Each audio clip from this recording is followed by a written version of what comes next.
Meu nome é Maurício, eu sou gerente de engenharia da Pius e hoje a gente vai falar um pouquinho aí sobre o que que é a NR12, como a gente deve tratar isso, né? A ideia de tudo isso daqui é desmistificar como fazer segurança de máquina. Então, primeiro, antes de a gente falar especificamente da NR12, eu quero falar um pouquinho sobre a Pius. A Pius é uma empresa aí fundada em 1948, tá? Ela tem sede lá na Alemanha, né, uma empresa alemã, com é, hoje cerca de 2.500 funcionários e filiais espalhadas pelo mundo aí, onde existe é, empresas, né, indústria. Então, onde a gente tem locais no mundo que são considerados polos industriais, nós temos uma filial Pius, né? Então, e essa empresa ela foi criada com um foco, segurança. Então, a gente trabalha em segurança de máquinas, né? Então, esse é o nosso principal foco em termos de produção de produtos, serviços e treinamentos. Aqui no Brasil, nós estamos localizados em São Bernardo do Campo, também temos uma filial em Belo Horizonte e alguns escritórios comerciais aí distribuídos pelo país. Okay?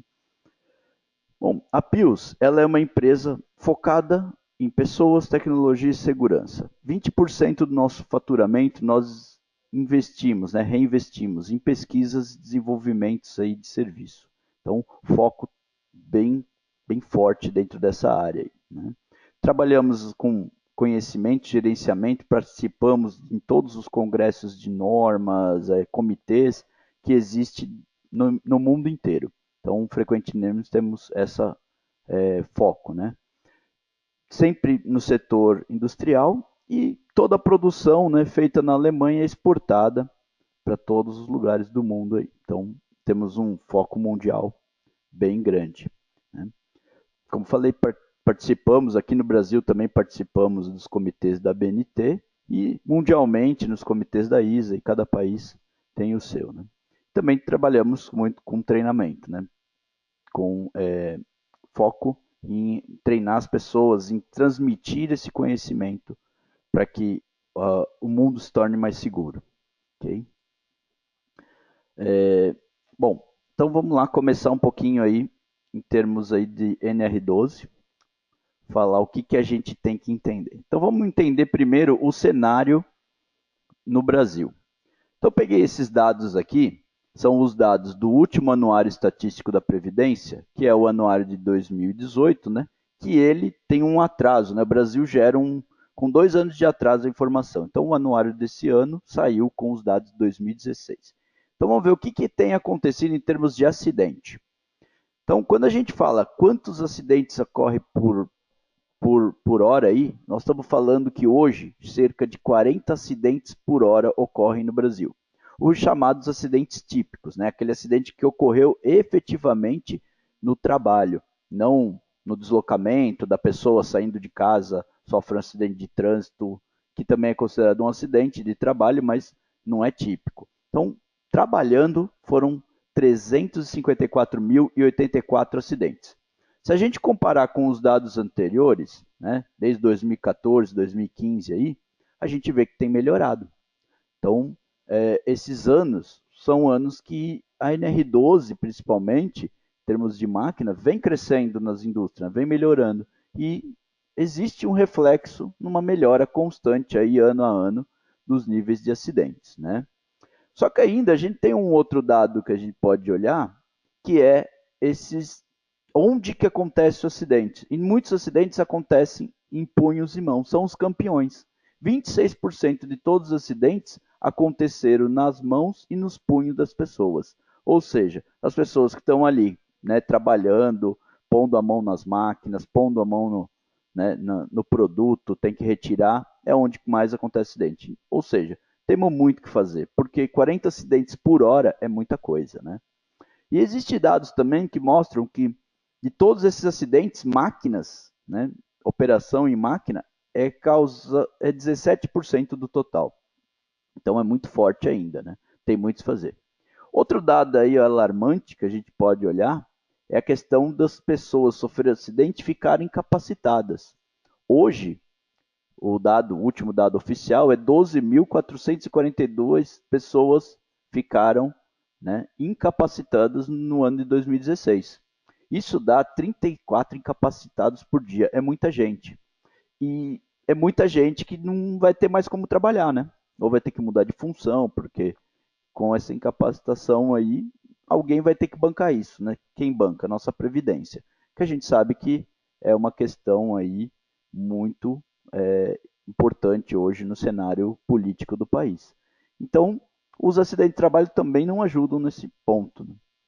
Outro ponto aí, e aí crítico demais, né? Questão de óbitos. Hoje nós temos cerca de 6 mortes por dia. É muita gente, né? Muita morte. Isso daí é totalmente intolerável. Então precisa mudar, né? Nosso cenário, em termos de estatística mundial, não é um dos melhores do mundo. Precisamos melhorar nesse aspecto, né? Temos melhorado, como vocês podem ver, os dados dos anos anteriores, né? Aqui dá para mostrar bem aí que existe uma melhora significativa nesses números, né? Então, quando a gente vê aqui, ó, 2015, 2014, nós temos uma redução muito boa de mortes. Mas, lógico, nenhuma morte é tolerável, não quer dizer que estamos bem. Temos ainda que crescer nesse aspecto. Bom, diante disso, sabendo que o cenário não é dos melhores, precisamos trabalhar. E como que a gente vai fazer isso? Bom, primeiro, eu sempre falo, se você não conhece as leis e as normas, você não vai fazer segurança na sua empresa. Então, primeira coisa é entender o que é um, o que é outro. Então, primeira coisa, né? Deixa eu. Só- é, norma. Norma, ela é feita exclusivamente aqui no Brasil pela BNT. Então, são o quê? São comitês, são pessoas que se reúnem, né? Normalmente representantes de empresa, representantes do Ministério do Trabalho, se reúnem e definem uma norma, ou seja, define uma regra que normalmente a gente usa regras já pré-definidas do próprio de outros países, de normas internacionais e adapta para o mercado brasileiro. Então, é uma padronização, norma é uma padronização, ou seja, um jeito de se fazer alguma coisa de forma mais segura, mais correta. Lei já é uma obrigação, né? É feito pelo Poder Legislativo, nossos deputados aí são os principais nesse ponto, que definem essas leis. E a partir dela existe as regulamentações, que são as nossas NRs. Então as regulamentações são leis, né, a partir de uma lei maior que é criada para dar entendimento àquela lei, né? A lei sempre ela não é muito clara, então as regulamentações são criadas para dar essa lei. Então, de forma resumida, podemos dizer, norma é uma boa prática, alguma coisa que a gente, alguém já fez, é reconhecidamente o método mais fácil, mais correto de se trabalhar e deve ser seguido. Já uma lei é uma obrigação, né? Temos que seguir. Diante disso, vamos entender um pouquinho a legislação. Começando pelas convenções. As convenções são leis, entre aspas, vindas da Organização Internacional do Trabalho. Nós temos a Convenção 155, onde ela define a segurança e saúde dos trabalhadores, né? E ela fala, ó, toda máquina, né, todo equipamento aí deve ser projetado, fabricado, importado e fornecer ou ceder sob qualquer tipo de maquinário ou equipamento, não pode implicar para a segurança e saúde das pessoas. Ou seja, isso daí a gente tem na NR12 também. A NR12 ela não é uma criação brasileira. Alguém do Brasil chegou e criou porque era bonito ou achou que tinha que fazer. Não, ele veio de uma convenção. E essa convenção foi ratificada pelo Brasil em 1992. Ou seja, quando o Brasil ratifica essa convenção, isso daí, como que é feito? É feito no Congresso, existe uma votação, existe um projeto de lei que determina, vamos ratificar ou não. Ninguém era obrigado, mas o Brasil, em 1992, escolheu que ia ratificar, porque segurança e saúde é importante para a gente estar dentro da Organização Internacional do Trabalho. No momento que a gente ratifica, a gente é obrigado a criar leis baseadas nessas convenções. Então, a NR12 é baseada nesses artigos das convenções criadas, né? Se você pegar a Convenção 119, também foi ratificada em 1992, né? Ela fala, ó, deve ser proibida pela legislação nacional ou impedida por outra maneira igualmente eficaz, o quê? Máquinas sem proteção. Então, é uma lei que era obrigado. A convenção define que tínhamos que fazer leis que somente poderia ser utilizadas máquinas seguras, né? Então, baseado nisso, na convenção que foi feita, também a gente tem que entender o nosso ordenamento jurídico interno, começando pela Constituição. A Constituição, no artigo 7, ela define que redução do risco inerente ao trabalho, saúde, né, higiene e segurança é um direito de todo trabalhador.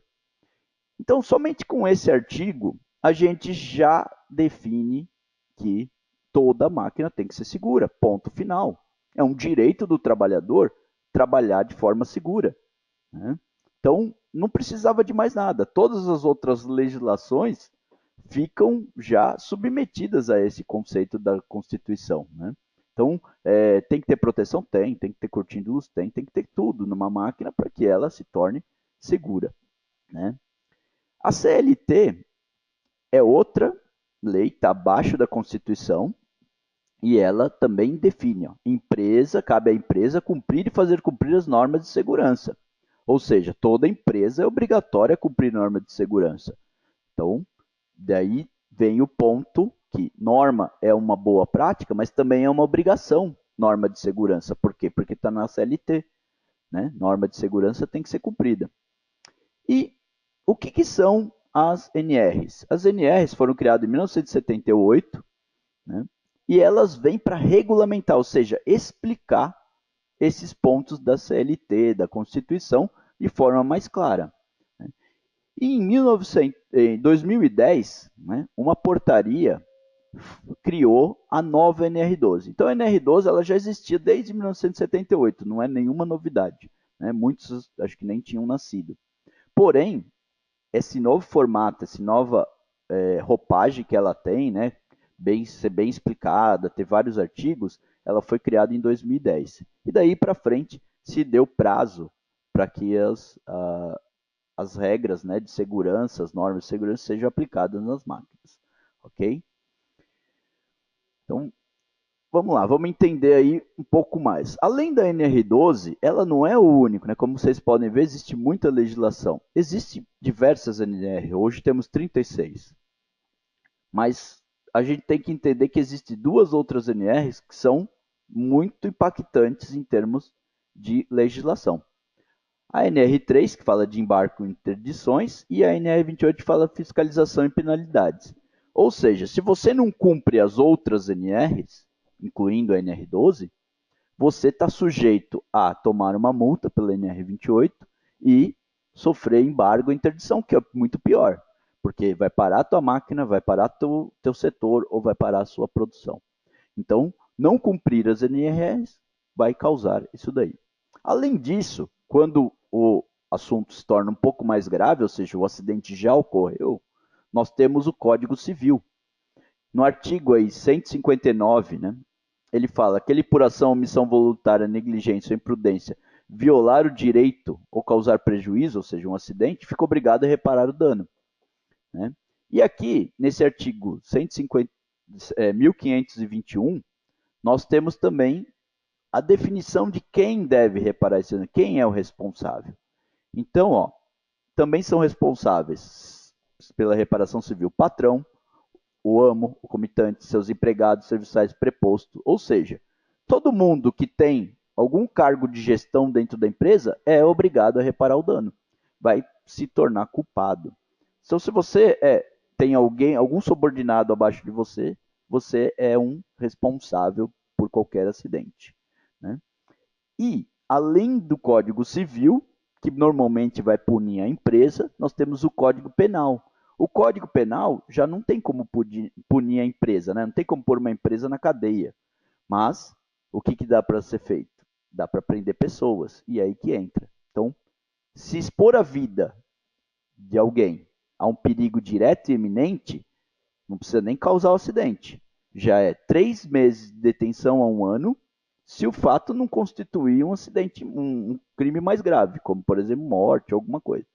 Então, qualquer pessoa está sujeita a ser presa somente se expor uma pessoa a um perigo, ou seja, você é um preposto, né? Tem algum cargo de chefia, colocou um trabalhador para trabalhar numa máquina exposto a um perigo direto e eminente, você já pode ser preso. E temos também a resolução 1002 do CONFEA, que fala sobre ética profissional. Qualquer engenheiro que está escrito no CREA, que tem um diploma, deve seguir o código de ética, ou seja, fazer máquina insegura não é uma coisa muito ética. Ok? Então, entendendo um pouquinho aí as legislações, nós temos também algumas normas, né, que são importantes. Mas vamos entender primeiro a NR12. Princípio geral. Ela estabelece os requisitos mínimos, ou seja, a NR12 vai falar o mínimo de segurança que você deve adotar, não o máximo. Muita gente trabalha, eu preciso cumprir a NR12. Não, cumprir a NR12 é o mínimo possível. Você tem que fazer segurança de forma efetiva, né? A NR12 deve ser atendida aí, não só os itens dela, mas todas as normas internacionais e nacionais. Então, não é só a NR12, tudo deve estar aplicado, né? Todos os conceitos, as melhores práticas, né? E sempre nessa ordem. Primeiro, proteção coletiva, depois organizacional administrativa, que seria treinamento, né, sinalização, e por último, EPI. Então, em primeiro lugar, a gente tem que fazer segurança de máquina. Depois, por último, quando não dá mais, a gente faz EPI. Tá? E muitas empresas a gente vê que só tem EPI. Isso é errado, né? Outro ponto importante é o item 12.5, que é relativamente novo na NR12, né? Ele não estava na versão 2010, que é que toda máquina deve ser considerada apreciação de risco, ou seja, apreciação de risco na máquina é obrigatória, e o estado da técnica. O que significa o estado da técnica? Em termos bem práticos, bem coloquiais, é o melhor possível. É o que tem de melhor em segurança. Então, fazer segurança em máquina exige colocar o que tem de melhor. Eu não posso pôr uma segurança meia boca, né? Ela não é efetiva. A gente tem que colocar o máximo possível, ok? Bom, dentro do sistema de segurança, o que a NR12 preconiza, né? Então, deve ter proteção, toda máquina deve ser protegida, né, contra risco para o trabalhador. Deve ser feita uma avaliação de risco prévia para definir o sistema de segurança. E isso deve ser feito por pessoas habilitadas, ou seja, engenheiros que têm capacitação correta, têm diploma, que estão registrados no CREA e possam definir um sistema de segurança adequado. E quando ele fizer isso, ele vai ter que gerar uma RT. A RT é vamos dizer assim, o documento que define a capacidade ou correta, né, ou habilitação, no nome correto falando, para o engenheiro poder gerar esse sistema de segurança, né? Tudo deve ser documentado em língua portuguesa, ok? E sempre deve existir a tal da parada de emergência. Lógico que tem os adendos, tem as questões aí que falam quando a emergência não efetivamente não reduz o risco, o dano, tudo bem, ela é dispensável. Mas, na maioria dos casos, aí, podemos falar acho que 90%, 99% acho, dos casos, a emergência tem uma certa importância. Então, podemos adotar, quase todas as máquinas vão ter o sistema de emergência, né? Bom, a NR12 ela define que tudo tem que ser muito bem documentado. Então, tudo tem que ter manual, né? Todo que é fornecido normalmente com a máquina. Para quê? Para que o conceito aí é, se eu tenho manual, se eu tenho informação, eu trabalho de forma mais segura. Então, quando a máquina não tem manual, ela tem que ser refeito. O ideal, normalmente, é que o conhecimento do fabricante é o cara certo para poder fazer esse manual, né? Procedimento de trabalho. Muita gente confunde manual com procedimento. Procedimento é feito pela empresa. São as regras internas da empresa baseado em como trabalhar, que é dado pelo manual, é definido o procedimento de cada atividade. Então, a empresa tem que criar os seus procedimentos para cada atividade daquela máquina, né? Então, isso na operação, aí, né, na manutenção também, ok? O trabalhador também deve criar, né, um checklist, né? Então, ele tem que criar um checklist diário, né? A NR12 preconiza que deve ser efetuado a cada troca de turno ou a cada início de produção, após um setup de máquina, deve ser criado um checklist, uma verificação dos itens de segurança, né? E também devem ser treinados, todos os operadores devem ser treinados na função, né? Muita gente aqui nesse ponto confunde treinamento de NR12 com treinamento de NR10. NR10 é o treinamento específico de serviço de segurança. É definido pela NR10 o treinamento. A NR12 ela não define um treinamento, ela fala que as pessoas têm que ser treinadas na função. Ou seja, se o cara é operador de torno, ele tem que ser treinado em torno. Se ele é operador de fresa, ele tem que ser treinado em fresa. Não é um treinamento único para todo mundo. É diferente, no caso. Então tem que ser considerado isso. Bom, as disposições finais define também na NR12 que um conjunto de máquinas, né, uma planta, aí, ele deve ter um inventário. E esse inventário não é simplesmente uma lista de máquina, ele deve subsidiar ações de gestão, ou seja, eu não é só o nome, o número da máquina, o inventário, não, eu tenho que ver o que ela tem de segurança, o que falta fazer, enfim, eu tenho que dar subsídios para mim trabalhar a adequação das máquinas, né? Então é um documento um pouco mais amplo do que uma simples lista de máquinas, né? E toda essa documentação, que é a exigência da NR12, tem que estar sempre disponível para todos os órgãos internos e externos da empresa. Ok? Então, a gente já viu um pouquinho aí da NR12, só que não existe, como eu falei, não existe só ela. Nós temos que considerar as normas. Então, por exemplo, vamos pegar aqui a NBR 14153. É uma norma que foi criada em 1998 e ela fala como deve ser o projeto de sistema de segurança. Então, ela dá 5 passos aí de forma resumida.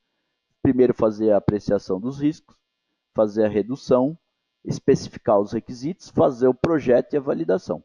Então, esse é o ciclo definido na norma, né, como ela deve ser feita, um projeto de segurança de máquina. Também, outra norma importante aqui é a ISO 12100, que ela fala sobre como é feita a apreciação de risco e quais os princípios gerais de projeto.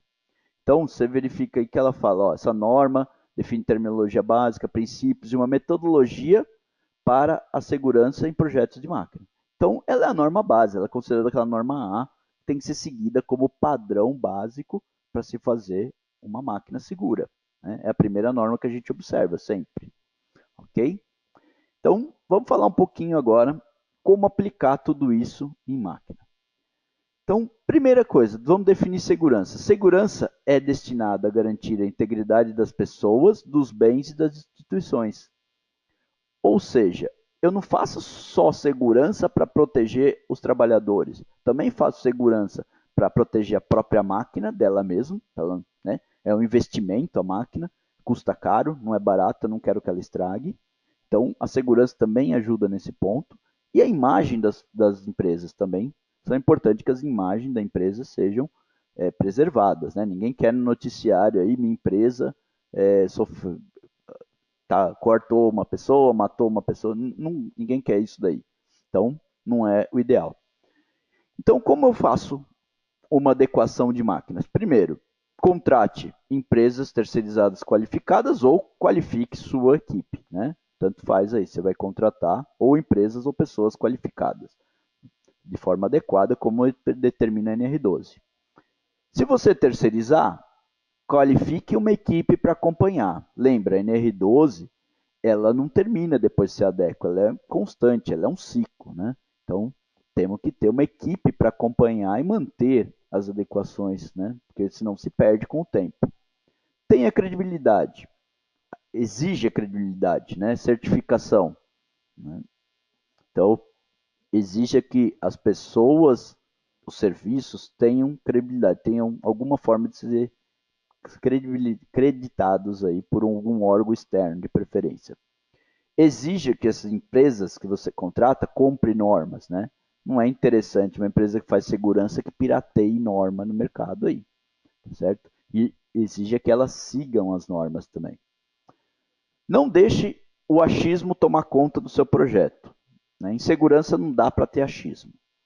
Eu só faço se tenho certeza. Portanto, achismo é uma coisa que a gente tem que deixar de lado. Né? Empresas que trabalham com, com adequação de segurança tem que ter CREA. Não é só as pessoas, não. A empresa também tem que ter CREA. E as pessoas têm que ter a habilitação correta. Então, quando você entra lá no CREA, você consegue confirmar qual a habilitação daquele profissional. Se ele não é engenheiro de segurança, se não é engenheiro de automação, se não é engenheiro mecânico aí, ou afins, né? Não dá para pôr um engenheiro químico, um engenheiro civil para fazer segurança de máquina, ok? Exija também que a empresa tenha contrato social adequado com a função que ela tenha já aplicando, né? Projeto no caso, ou implementação, seja o que for.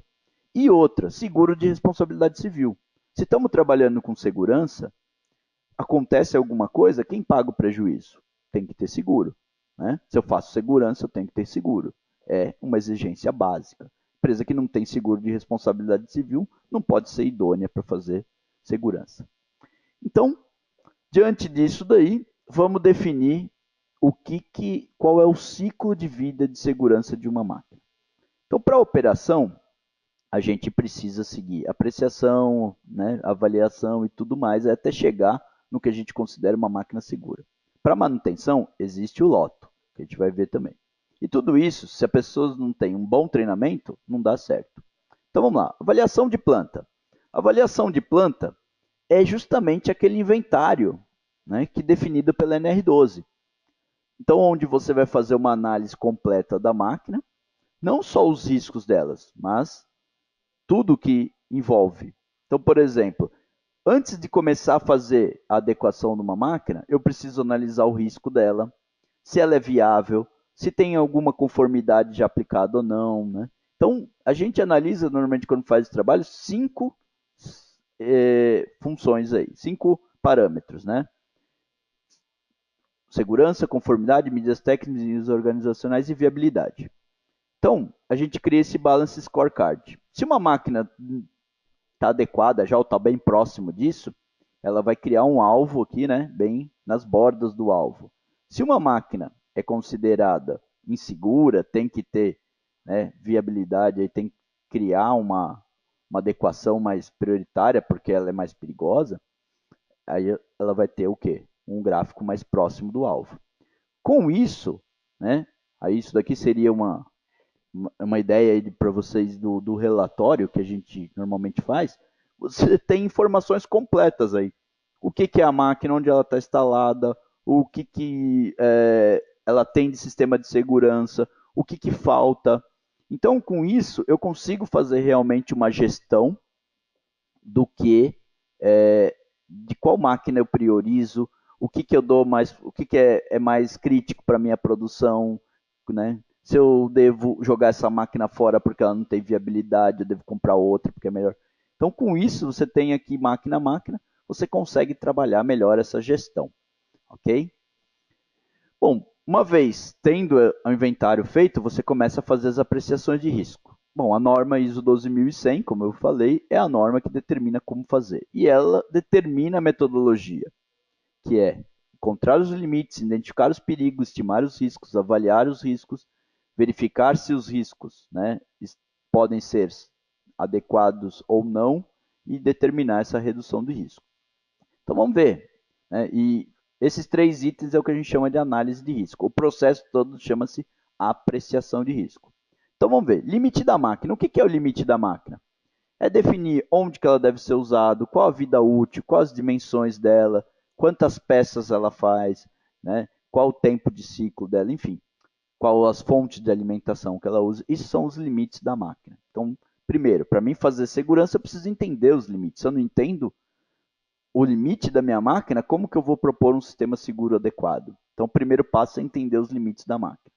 Segundo passo, dado uma máquina, identificar todos os perigos. Né? Tem muita depreciação de risco de mercado aí que identifica um perigo. Não é isso. Ou só os perigos perigosos, vamos dizer assim. Também não é esse o coisa. É todos os perigos, seja eles grandes ou pequenos, não importa. A gente vai definir isso mais para frente, mas a princípio eu tenho que identificar todos. Então, olhando para essa máquina que está na figura, eu posso verificar que a ferramenta tem pontos de corte e esmagamento. Eu posso verificar que existe uma instalação elétrica nessa máquina. Então, existe riscos de choque elétrico. Né? Tem um motor elétrico ali. A mesa é móvel, então tem pontos de esmagamento. Né? Na frente também, existe, ela movimenta para os lados e para frente. Além de tudo, ela não tem fechamento nenhum, então ela tem problemas de ruído e tem também perigos de projeção. Então, só como exemplo, né, são alguns dos perigos que podem ser encontrados nessa máquina. Uma vez encontrado um perigo, eu tenho que começar a fazer análise do risco. Então tá aí, ó. Eu vou definir a localização, quem é o alvo, qual a atividade, qual a tarefa e definir o tipo de perigo. O tipo de perigo, essa definição, está definida na ISO 12100. Então, uma vez feito corretamente a apreciação de risco, segue o que está feito lá, você vai ter aí de forma correta o nome do o tipo de perigo. E aí você descreve, né, para ficar dar uma clareza maior. Uma vez feito a identificação do perigo, eu vou fazer a estimativa do risco, ou seja, vou calcular o tamanho desse risco, ou seja, para cada perigo eu calculo um risco, onde os fatores aí são definidos, né, por regras. Existem diversos formatos aí de cálculo de estimativa de risco, tá? Nenhuma norma define o método que tem que ser feito. Né? A própria ISO 12005 não define, por exemplo, o HRN. O HRN é um dos métodos, um dos mais populares, mas não é o único. Okay? Uma vez feito, calculado o risco, eu vou fazer a avaliação dele, que é o quê? Então, eu dei o meu risco, deu 120, eu vou pôr nessa tabela, onde ela vai me dizer, opa, 120 é um risco muito alto, eu devo implementar medidas. Por quê? Porque eu estou numa região, aí até pelas cores dá para ver, intolerável, eu não posso tolerar esse tipo de risco, né, para o meu trabalhador. Então, eu vou definir uma redução de risco. Uma vez definida a redução de risco, né, eu vou dizer o que tem que ser feito de forma bem sucinta ali, só para criar, né, o conceito básico, né, definir que normas que eu usei e vou recalcular o risco baseado, pensando, né, que essa redução foi aplicada. Então, se eu aplicar a redução proposta, qual vai ser a minha estimativa de risco final? Então, faço um cálculo e defino, opa, chegou dentro de um risco desprezível. Então, dessa forma, eu falo, essa é uma solução que vai ser correta, né? Vou eliminar o risco, vou diminuir o risco para que a minha máquina se torne operável com segurança. Bom, só que isso eu não faço para um risco, eu tenho que fazer para todos os riscos. Então, eu tenho que olhar todos os pontos da máquina, tenho que fazer todos os cálculos, ok? Né? Então, o risco, o HRN, é calculado para diversos perigos dentro de uma máquina. Não existe risco da máquina. Né? Esse termo aí é usado de forma errada. Ah, essa máquina é de alto risco. Ela pode ter perigos de alto risco, mas também pode ter perigos de baixo risco. Então, dentro de uma máquina sempre tem diversos perigos. Todos têm que ser analisados. Ok? Então, uma vez criado a apreciação de risco, eu tenho que conceituar. Vou pegar aquelas informações de redução de risco e vou criar a minha redução, né? Meu conceito de segurança. Ou que a gente pode falar que é um pré-projeto. Então, nessa etapa, a gente vai fazer as proteções, definir as categorias, sistema, desempenho, né? Nível de desempenho, sinalização, medidas estimativas e até EPIs. Então, mais ou menos aí, só como exemplo, eu tenho uma máquina aqui, uma impressora. Ela tem alguns rolos expostos aí com movimentos rotativos. O que eu devo fazer? Proteção. Mesma coisa embaixo essa calandra. Né? Tem, aí ela está toda exposta. O que eu tenho que fazer? Colocar cortina de luz. Então aqui a gente vai definir o conceito básico para, né, criar os projetos. Então vai ser o pontapé inicial. Nesse caso aqui, uma mandrilhadora de grande porte. O que deve ser feito? Fechamento externo. Então, Esses conceitos, né, não é um projeto ainda, é só uma definição básica. Uma vez com os conceitos criados, aí eu vou para o projeto. Aí fica fácil, né, gente? Eu vou pegar e fazer projeto elétrico, uma vez definido o que eu tenho que fazer. Você tem por grade, você tem por cortina de luz, é só criar as interligações. Vou fazer, definir os níveis de performance ou a categoria do meu sistema, depende da norma que eu vou utilizar. Vou definir os sistemas pneumáticos e hidráulicos, porque são sistemas de controle e todo sistema de controle deve ser seguro. Então não podemos só fazer adequação elétrica sem fazer a pneumática hidráulica, né? Muita gente faz adequação elétrica e esquece desses sistemas de fluidos. Ou seja, não fez segurança. Meia segurança não existe. Ou você faz completa ou não faz. E as proteções mecânicas, né, os fechamentos adequados. Então, uma vez feitos os projetos, você pode ir para a fase de implementação. A fase de implementação é onde a gente vai dar vida, né, para o nosso projeto. Então vamos criar proteções mecânicas, vamos construir elas, né, pintar tudo direitinho, criar painéis novos ou adequar os painéis atuais com sistemas de segurança, criar os softwares normalmente dos CLPs de segurança, né, criar os meios aí para que ele opere de forma correta. Vamos confeccionar manuais, né, a máquina precisa de informação. Então, por exemplo, essa máquina toda exposta, né, sujeito aí alguém a pôr a mão lá dentro com a máquina em funcionamento, você faz um fechamento completo da máquina e ela se torna possível de trabalhar de forma segura.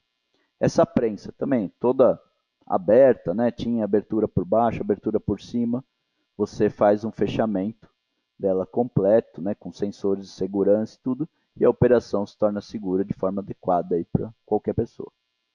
Além das adequações mecânicas, temos que pensar também na elétrica, né? Então, olhando uma máquina desse tipo aí, com esse painel, ou né, com esse interface aí de operação, não é seguro para manutenção isso. Mexer nisso daí, o cara tem muita chance de tomar um choque elétrico, né? Ou até causar um acidente por não saber o que está fazendo, né? Parece mais aí um ninho de cobra do que um painel elétrico.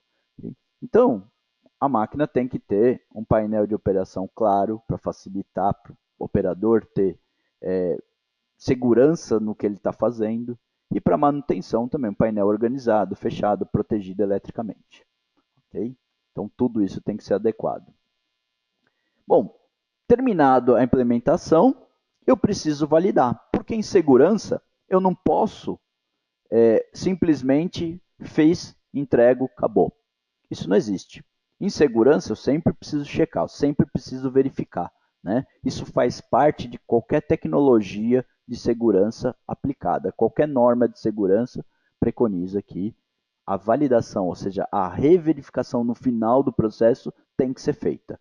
E bate com aquele conceito que é muito utilizado em fábrica. Eu só faço se for seguro. Eu só faço se tenho certeza. Como você vai ter certeza se você não validou? Então, a validação é definida em norma e tem que ser feita. A validação vai ser uma verificação de todos os pontos do projeto. Né? Então, tudo que foi implementado, tudo que foi definido como equipamento de segurança precisa ser testado em sua completa aplicação. Ou seja, não só se ele está funcionando, mas também se quando ele falha de forma segura. Então, isso é muito importante ser testado. Né? Então, por exemplo, eu trouxe uns exemplos aqui. Foi feito um fechamento mecânico dessas polias. Será que está certo? Então, olhando bem, dá para ver que é possível, né, colocar a mão por aqui, ó. Né? Tem muito espaço. A correia está muito próxima. Né? A grade utilizada aí, com certeza, cabe um dedo. Então, será que essa proteção está correta? Pelo jeito, não, né? Então, isso daqui tem que ser verificado, tem que ser medido. Né? Ou seja, não é um enclausuramento correto. Então, não seria aprovado numa validação. E esse outro menorzinho? Mesma coisa. Né? Faltou uma definição. A pessoa que construiu isso não entendeu a definição do que é chamado enclausuramento. Enclausuramento significa fechado por todos os lados. Né? Isso daqui não é um enclausuramento. Então, não é aprovado, não deveria ser aceito, né, como um sistema de proteção correto. Então, o que eu vou fazer nessa fase? Eu vou verificar todos os requisitos de norma, vou verificar as funcionalidades do equipamento de segurança e um dos mais importantes. Lembra que a gente fez a apreciação de risco lá e definiu a redução, a estimativa de redução de risco? Agora eu vou verificar se aquela redução foi atingida. Então eu tenho que ter uma apreciação de risco, já feita lá atrás, e vou olhar ponto a ponto. Ó, aqui era para reduzir para um risco muito baixo. Chegou nisso? Chegou. Ok, ponto bem observado e vai passando, e vai ticando. Né? Com isso eu vou criando um documento de validação, que seria um laudo, onde ele vai conter novamente uma nova apreciação de risco, né? Verificando se a redução foi atingida, e também checklists de todos os componentes. Cada componente, cada botão de emergência, eu vou lá, vou impor falha, vou inverter canais, vou forçar uma situação para ver se ele sempre responde de forma segura. Se ele passar nos testes, ok, eu vou emitir lá esse laudo, né? Vou documentar, vou juntar todas essas informações e emitir junto com o RT, que vai me garantir que o sistema foi feito de forma segura. Ok? Então, esse seria o ciclo de segurança quando a gente fala em operação. Mas em manutenção? Bom, em manutenção, esses ciclos normalmente não são efetivos. Por exemplo, uma porta, ela depende que a máquina esteja ligada. E muitas vezes na manutenção eu vou fazer com a máquina toda desligada. Ou seja, a porta de segurança, o botão de emergência não vão funcionar. Então, preciso de uma outra técnica, que é chamada de LOTO. LOTO, normalmente, aqui como pode ver na definição, é as práticas e procedimentos específicos para proteger funcionário da energização inesperada, arranque de máquinas, equipamentos ou liberação de energias perigosas durante as atividades de prestação de serviço ou manutenção. Então, todas as fontes têm que ser observadas. Térmica, química, mecânica, sonora, água, tudo né, tem que ser observado antes de fazer uma manutenção. Diante disso daí, muita gente já ouviu falar que LOTO ele é uma abreviação, né, da palavra lock, que significa bloquear, e da palavra tag, né, que é identificação, etiquetar. Então, o LOTO, muita gente acha que se eu pegar um cadeado com uma etiqueta e ir lá na chave geral da máquina, do painel elétrico, e colocar essa etiqueta, eu estou fazendo LOTO. Não, não está. Tá? É muito mais do que isso. LOTO precisa, primeiro, criar uma política da planta, ou seja, são as regras do jogo, quem pode fazer o quê. Depois, você tem que verificar as energias, analisar os riscos que cada energia traz dentro da máquina. Com esses riscos analisados, eu consigo fazer com que criar um procedimento para cada atividade, como estancar essa energia, como bloquear essa energia, né?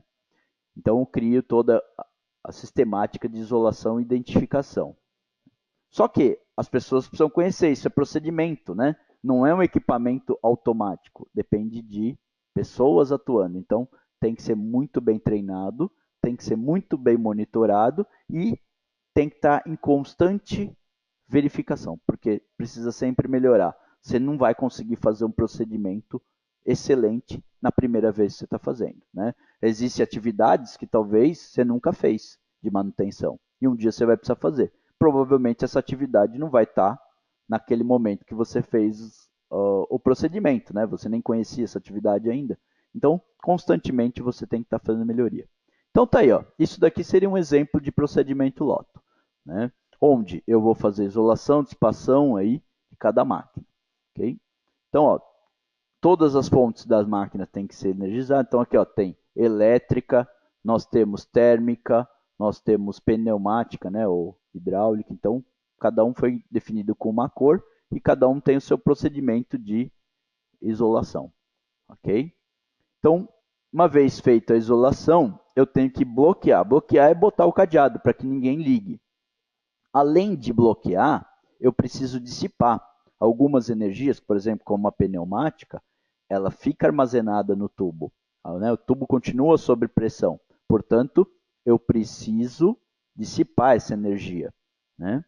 E, por último, de novo, mesmo conceito que eu já falei de segurança, eu preciso verificar se os passos anteriores foram feitos com eficiência, para mim poder garantir a segurança, ou seja, uma verificação, uma validação do que foi feito. Então, isso é fazer loto, né? Criar esse procedimento. Não é simples, é um tema muito complexo, né? Aqui a gente aqui não vai entrar em detalhes, mas é muito importante ser feito de forma correta, porque muitos acidentes acontecem por um loto mal planejado, ok? Então é importante. Bom, e para a gente fechar aí esse conceito de NR12, as pessoas precisam ser treinadas. Então, o maior patrimônio que uma empresa pode ter são as pessoas. E pessoas, o que, que elas trazem para a empresa? Conhecimento. Se eles não têm conhecimento, esse patrimônio não é muito valioso, né? Então as pessoas precisam ser treinadas para elas serem valiosas, né, para a empresa. Então, baseado aí na experiência, competência aí da Pius, a gente criou um portfólio de treinamento para capacitar, né, e preencher aí essa falta de conhecimento que a gente sabe que não existe nas faculdades. As faculdades ensinam engenharia, ensinam técnicas, né, de engenharia de máquinas e tudo mais, mas poucas dão informação de como é a forma segura de ser feito essa engenharia, né?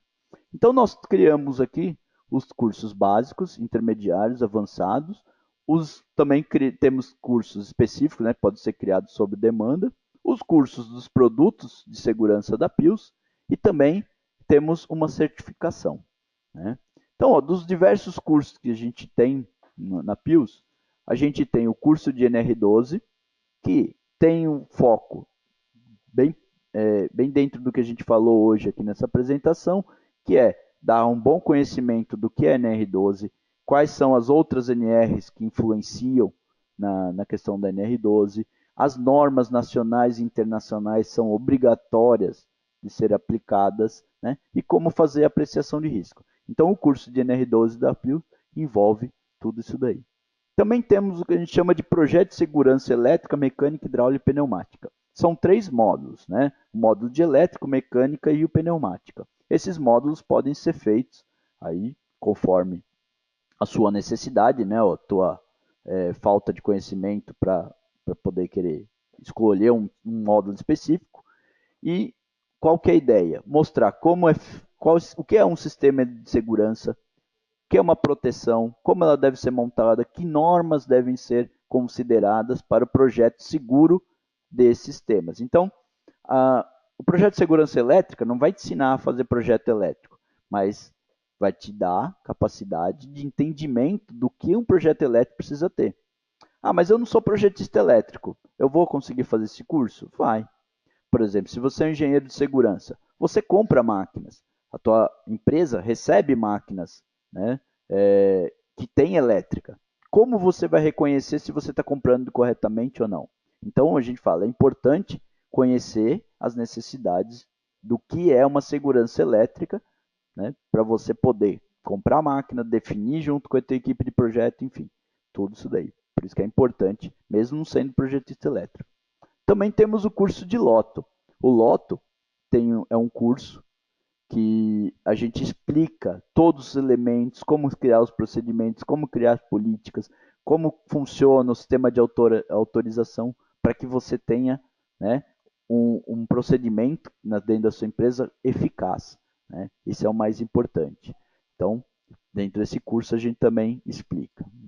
Também temos o curso de segurança funcional, ISO 13849, que fala sobre nível de performance, falamos sobre categorias, como fazer os cálculos, como definir. Então, é um mais avançado aí para quem já faz projeto de elétrica. E essa norma ISO 13849 é uma norma que em breve vai se tornar uma norma nacional, né? Ela está em vias aí de terminar no comitê e provavelmente será publicada na BNT. Tá?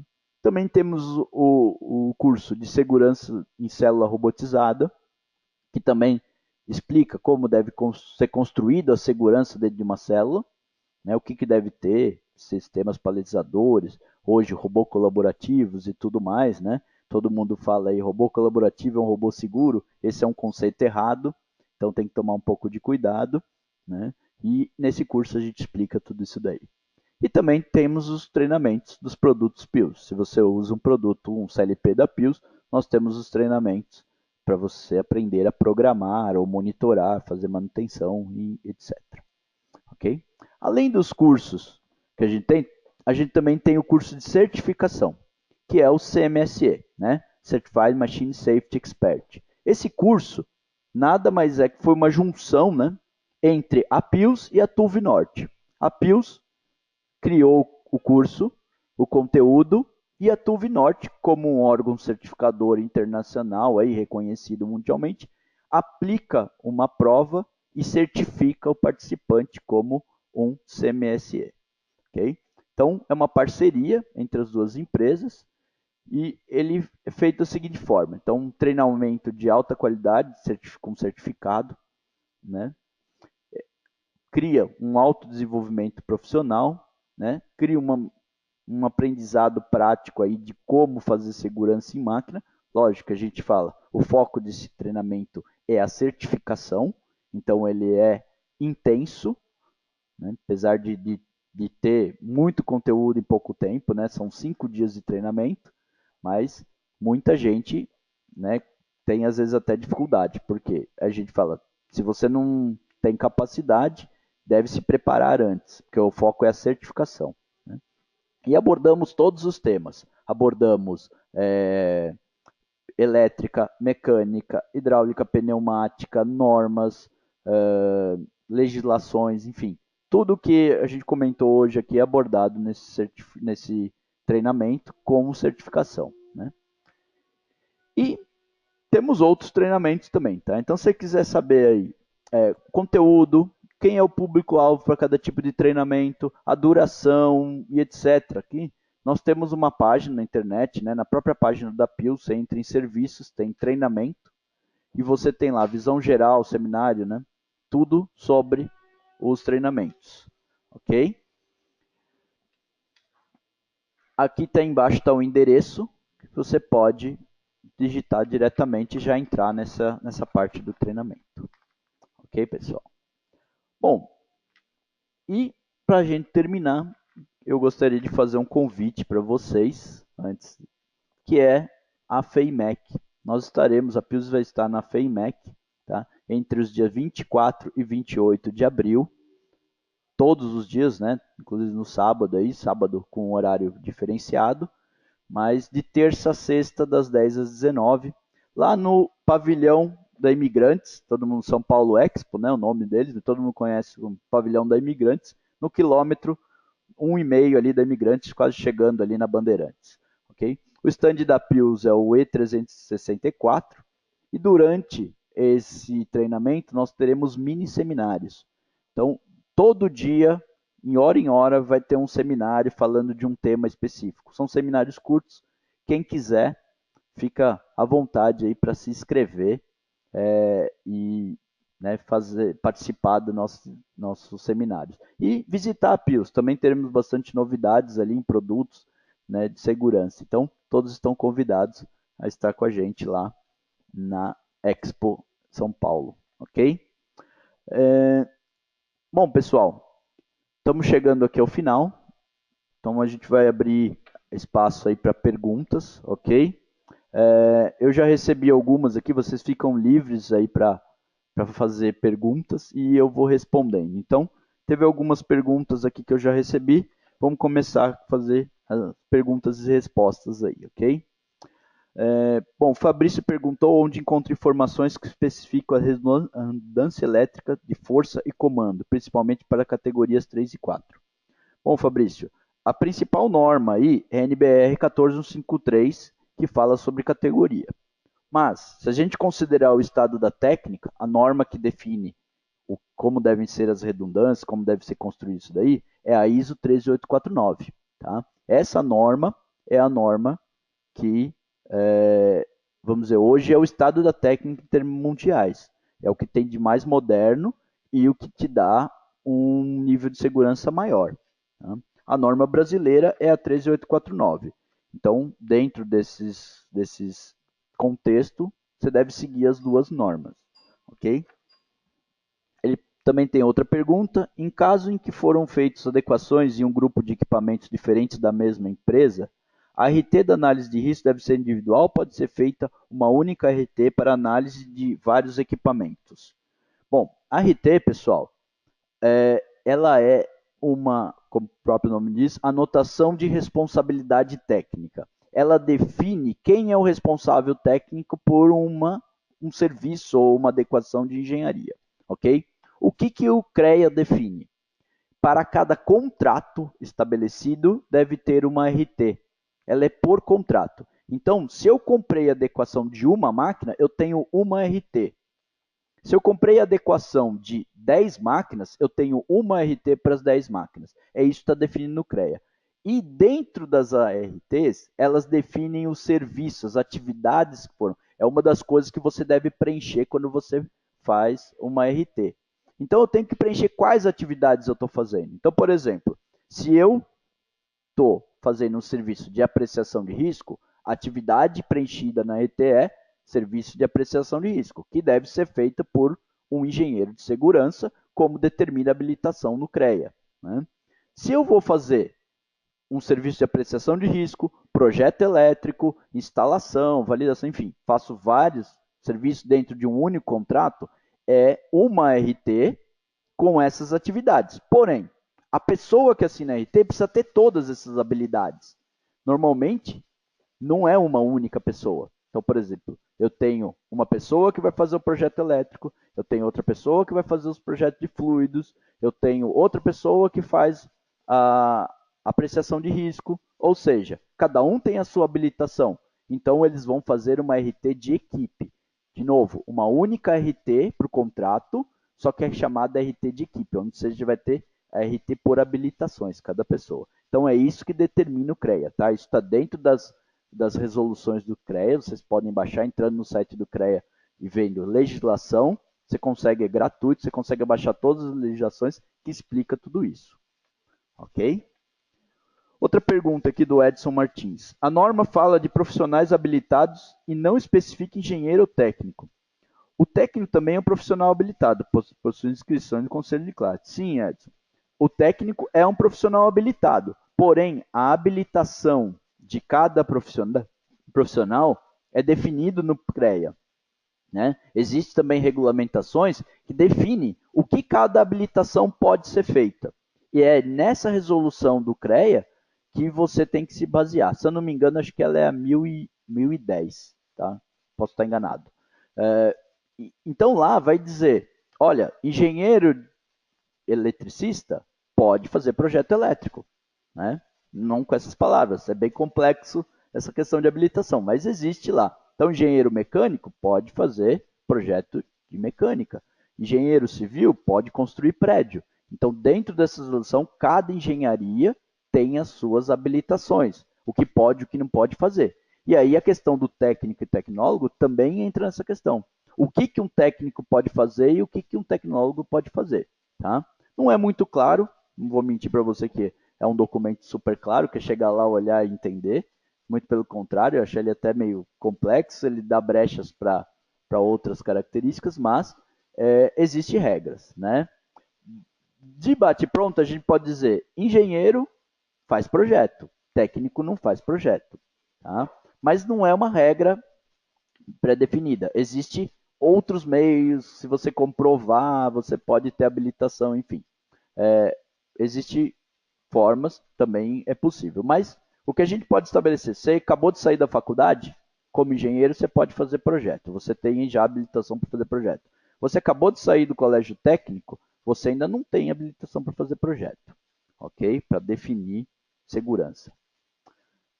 O Marcos Lima perguntou, sabe a data da publicação da 3849 em português pela BNT? Marcos, ela não tem uma data ainda definida, tá? Existem muitas questões políticas nesse comitê, pessoas contra a publicação dela, né? E também, lógico, pessoas a favor, e ela está entravada aí, ela era para ser publicada em 2014, depois em 2015, depois em 2016, já estamos em 2018, não saiu. Então existem entraves ainda que precisam ser esclarecidos lá dentro da comissão para que ela ande, ok? Mas não existe ainda uma data. Ela já está, a parte 1 já foi finalizada, a parte 2 já está em vias de finalizar a tradução dela e adaptação ao mercado brasileiro, mas ela ainda não tem uma data de publicação definida, ok? O Joel pergunta: Maurício, com a publicação da nota técnica 2454 de 2016 referente ao dispositivo de parada de emergência, o entendimento é que, obrigatoriamente, tais dispositivos devem prever técnicas, tecnologias para monitorar ou garantir que os blocos de contato não solte. Sendo um dispositivo que dispõe de dois contatos, ainda assim o bloco deve ser monitorado, uma vez que alguns fornecedores alegam que a probabilidade de ambos os contatos soltarem é baixa. Bom, Joel, tem que ver o tipo do dispositivo, né? Normalmente, o que, que acontece? É, o botão de emergência e os contatos, eles são interligados por um adaptador, por uma peça, né, que conecta os contatos. Quando essa peça que segura os contatos solta do botão, e os botões são normalmente fechados, ou seja, eles não têm definição. Então é aquilo que a gente fala, sempre que razoavelmente possível, né, um evento pode ocorrer, ele deve ser protegido, deve ser feita uma intervenção ou colocado algum sistema para detectar essa possibilidade. E, considerando um botão de emergência, onde os contatos são acoplados na cabeça do botão por um dispositivo, né, normalmente encaixados, a máquina tem vibração e esse equipamento pode vir a soltar. Bom, isso daí é plausível de acontecer, ou seja, o que eu acabei de dizer, tem possibilidade. Se tem possibilidade, eu preciso monitorar esse bloco como um todo, né? Não só os contatos, falar que tem redundância, mas os dois podem cair juntos, então não adianta ter redundância nesse caso, por isso que eu preciso monitorar o bloco. Existem botões construídos de forma que os blocos são presos na cabeça do botão de forma independente. Aí tudo bem. Aí, com certeza, os dois não vão cair ao mesmo tempo. É bem baixo mesmo. Mas isso vai ter que ver cada construção de cada botão, ok? Não podemos preconizar como uma regra. Cada um tem suas particularidades. A maioria dos botões que eu conheço de mercado tem essa característica de ter um dispositivo que você conecta os blocos e esse dispositivo conecta a cabeça do botão. Essa queda, né, soltar esse encaixe entre a cabeça e esse dispositivo é que gera o perigo de um botão de emergência não ser detectado. Por isso, é obrigatório o monitoramento do bloco. Okay?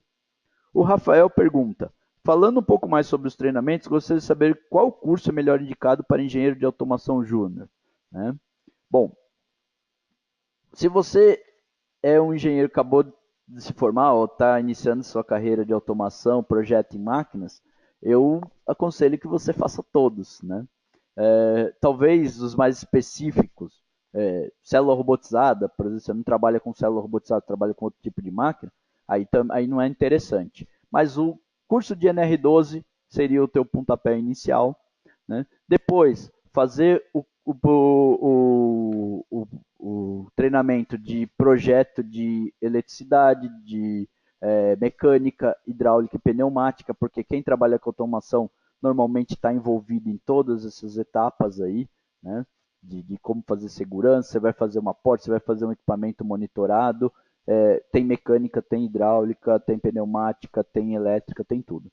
Então, eu aconselho você fazer todos os treinamentos de projeto e depois, numa etapa mais avançada, fazer o de 13849, né, que é vamos dizer, o top hoje em termos de segurança em trabalho. Então, esse daí é o treinamento mais top. E aí você pode trabalhar para os específicos, Lotus, projeto de célula robotizada, nós temos também treinamento de tornos, de injetora, bom, tem diversos treinamentos ali mais específicos aí, cada caso pode ser atendido aí, ok?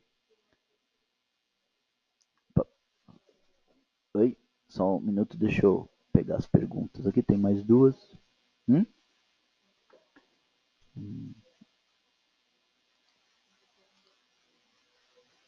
Espera só um minuto, só um momento.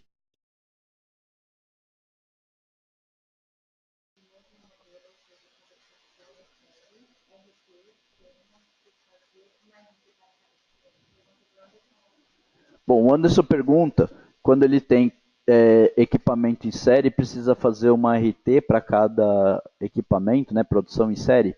Então, Anderson, funciona o seguinte, se você é fabricante de máquina, você precisa fazer a apreciação de risco, não ter RT, tá? Então, o que você tem que fazer é a apreciação de risco. Se o equipamento é de série mesmo, onde cada equipamento só muda o número de série de um para o outro, ou seja, idêntico, você só precisa fazer uma apreciação de risco. Né? Então você vai fazer uma apreciação de risco que vai servir, porque se as máquinas são realmente iguais, os perigos encontrados numa máquina vão estar na outra máquina também, certo? Então você precisa fazer uma apreciação de risco. Se a máquina tem opcionais, variações, uma apreciação de risco para cada uma dessas variações aí, opcionais, enfim. Então, cada equipamento tem que ser localizado os perigos.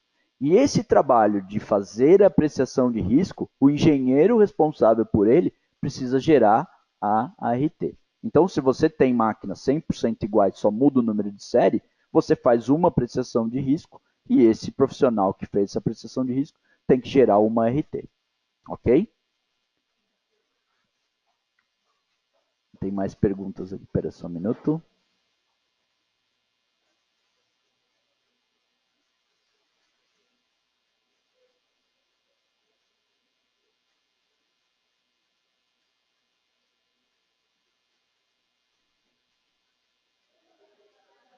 Um minutinho.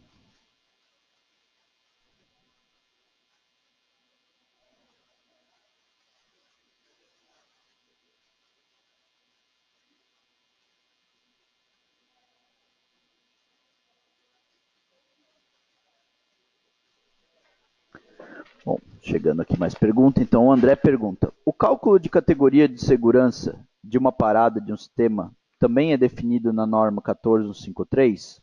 Severidade, frequência e possibilidade de perigo?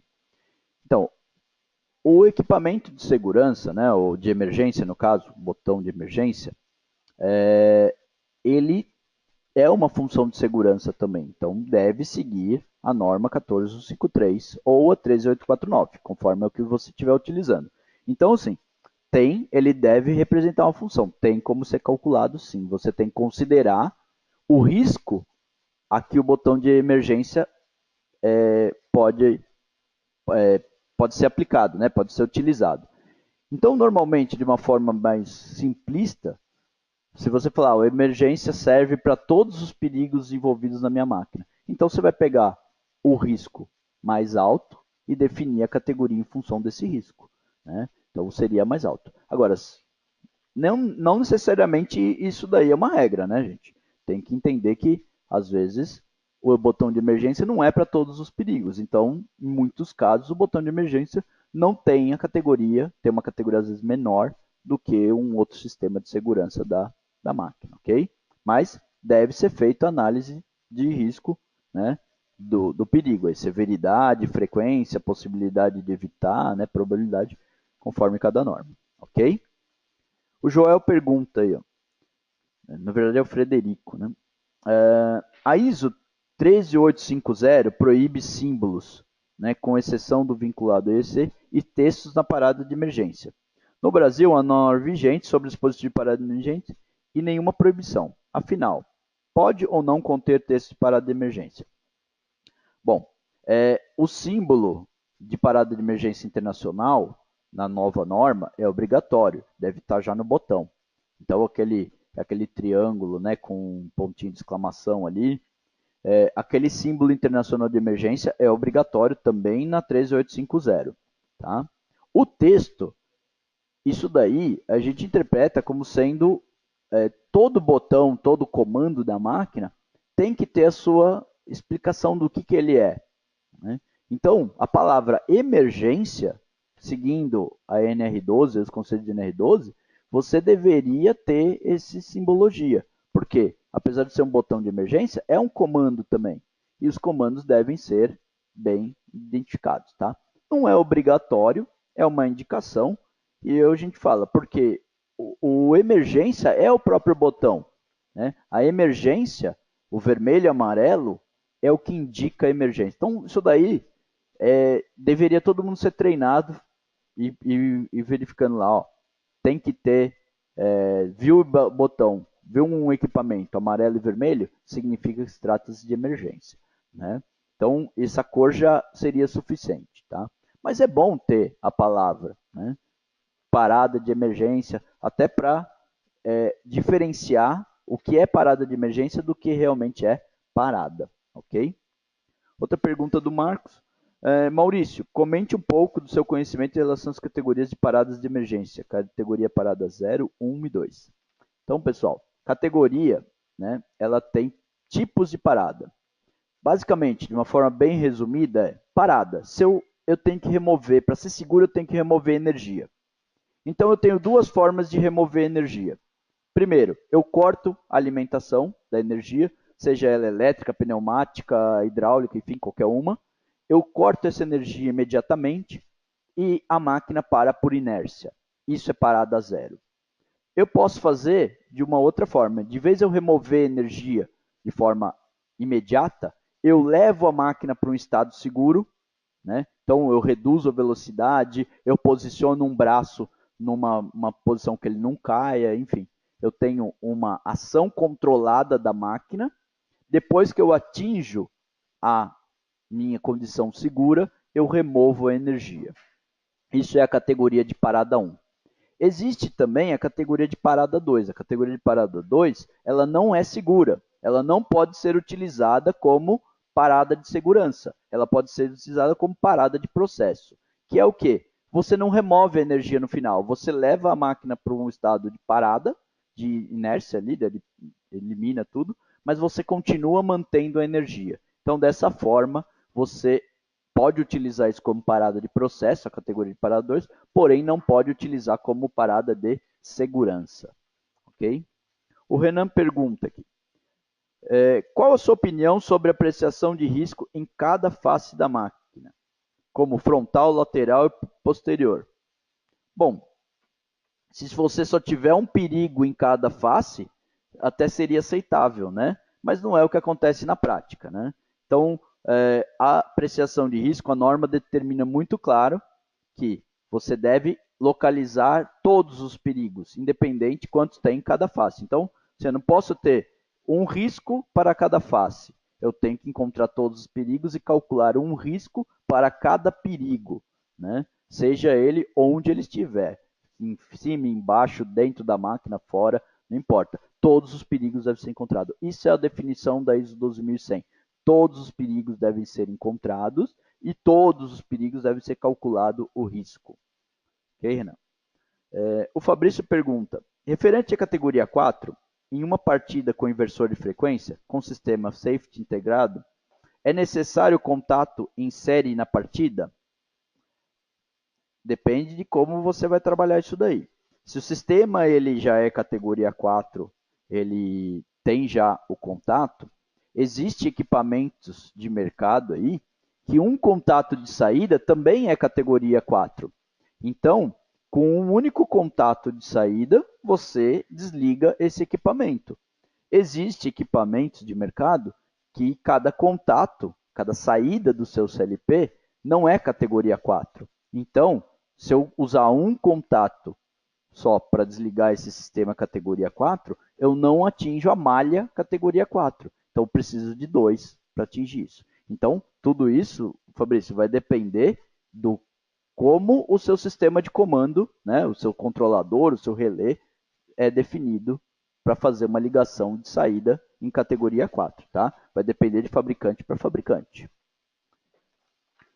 O Carlos pergunta, bom dia, em relação à sinalização de segurança, como por exemplo, risco de choque elétrico, pode ser sinalizado somente com o triângulo amarelo ou preciso colocar o texto também?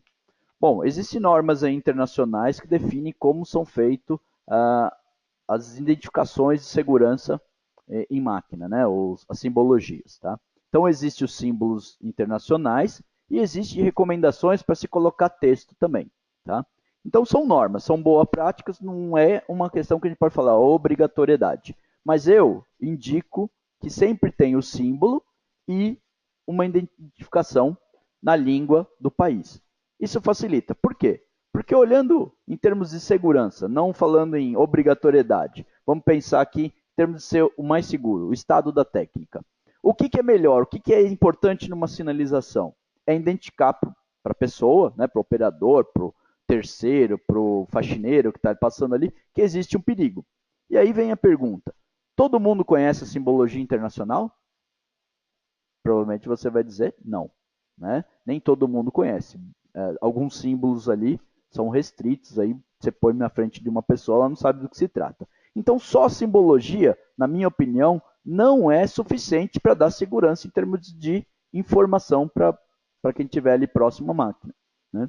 Então, combinando simbologia internacional mais um texto na língua do país, você estaria mais seguro do que somente o símbolo, né? Então, se a pessoa não fala português, né, ou não sabe ler, tem um símbolo ali que poderia ajudar. Se a pessoa não entende o símbolo, tem um texto em português, provavelmente é a língua da pessoa que está ali, pode ajudar. Então, eu falo, o melhor é ter os dois. Se você trabalha numa empresa que tem muita visita, por exemplo, uma multinacional tem visita de estrangeiros, eu aconselho ainda pôr nas duas línguas. Põe em português e põe em inglês. Quanto mais informação, melhor. Tá? Existem normas internacionais, são normas ISO, que definem como montar essa simbologia, símbolo mais texto, ok?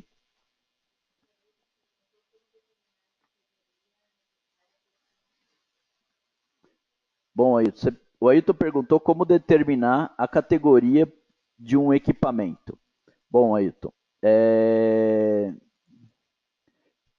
primeiro você tem que fazer a apreciação de risco, ok? Então, o primeiro passo ali, como mostrei no ciclo, fazer a apreciação de risco. Uma vez feito a apreciação de risco, identificado todos os perigos, você não vai determinar a categoria do teu equipamento. Esse conceito é errado, tá? Se você pegar a norma, não existe categoria de equipamento. Existe categoria das funções de segurança que cobrem um certo perigo. Então, numa máquina, você pode ter 80 perigos, vai, chutando aí alto. Então, você vai ter diversos níveis de risco. Para cada perigo, por exemplo, tem um perigo frontal, vou colocar uma porta monitorada para proteger. A função de segurança desse sensor da porta tem que ter uma categoria, ok? Então, cada perigo vai gerar uma função de segurança com uma categoria. Essa categoria vai ser calculada em função daquele risco definido para aquele perigo. Se o risco é alto, a categoria tem que ser alta. Se o risco é baixo, a categoria tem que ser baixa. Ok? Então, numa máquina, eu posso ter todas as categorias. Depende do perigo que está sendo tratado.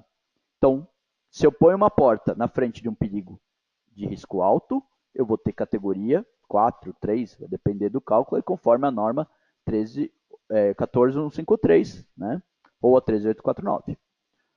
Se eu tenho uma outra porta atrás da máquina, onde um perigo é risco baixo ou risco significativo, eu vou ter uma categoria menor, talvez 2, 1, conforme cada caso. Vou fazer o cálculo. Então, eu não tenho categoria de máquina, eu tenho categoria de cada sistema de segurança em função do perigo que ele está protegendo. Ok?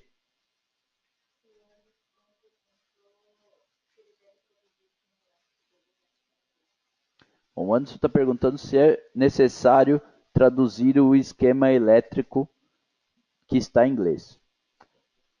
Sim, é interessante, né? Porque, a não ser que você fale, não, todos os meus eletricistas falam inglês perfeitamente, é a língua natural deles. Aí tudo bem, não precisaria, mas eu acho que não é o caso. Sim, quem que precisa do esquema elétrico? Os eletricistas. Se eles falam que língua? Português? Então, o correto é você ter o documento na língua da sua equipe que vai usar esse documento, tá? Então, é aconselhável que todo esquema elétrico, né, está até na NR12, né, falando aí agora em obrigatoriedade, está na NR12 que os diagramas têm que estar em português, ok? Mas, vendo pelo lado da segurança, é uma boa prática, seria o estado da técnica.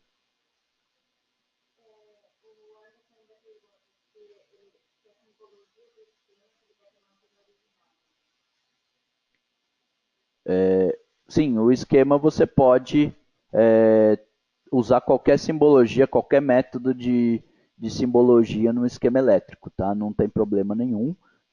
Como eu falei no começo, a NR12 preconiza que você tem que ter treinamento na função. Ou seja, o eletricista que vai usar esse diagrama tem que ser treinado nessa simbologia. Tá? Isso é o que a NR12 prevê como treinamento na função. Se é uma simbologia desconhecida, você pode mudar, né, para uma conhecida ou treinar sua equipe para essa simbologia.